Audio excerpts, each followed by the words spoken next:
ایک روایت میں ہے کہ جنت کی خوشبو 70,000 سال کی مسافت سے آنا شروع ہو جاتی ہے،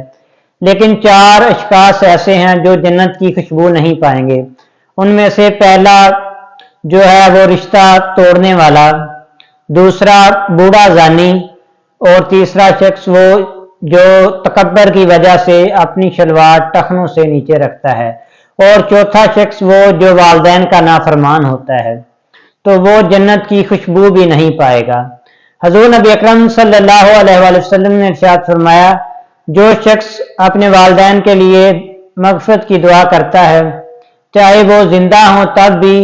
چاہے وہ وفات پا گئے ہوں تب بھی، تو اللہ تعالیٰ ساری زندگی اس کے رزق میں کمی نہیں کرتا اور اسے وافر رزق عطا فرماتا ہے۔ حضرت سیدنا امام حسن رضی اللہ تعالیٰ عنہ ساری زندگی اپنی والدہ کے ساتھ بیٹھ کر کھانا نہیں کھایا۔ ایک دن حضرت سیدہ فاطمہ الزہرا رضی اللہ تعالیٰ عنہ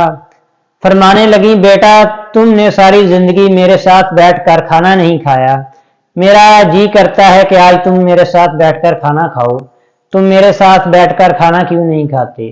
تو حضرت حسن رضی اللہ تعالیٰ عنہ آپ فرماتے ہیں کہ ماں میں اس وجہ سے آپ کے ساتھ بیٹھ کر کھانا نہیں کھاتا کہ کسی لقمے پر آپ کی نظر ہو، آپ اس کو کھانا چاہ رہی ہوں، اور عدم توجہ کی وجہ سے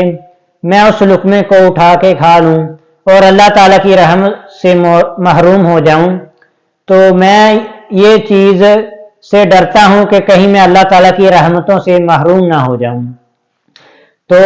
حضرت سعید بن مسیب رضی اللہ تعالیٰ عنہ آپ فرماتے ہیں کہ والدین کے سامنے اولاد کی حالت کیسی ہونی چاہیے؟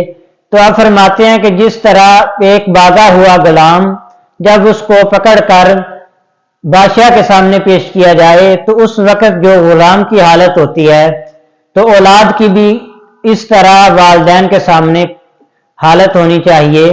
کہ وہ اپنے والدین کا ادب و احترام اور ان کی عزت اس قدر کریں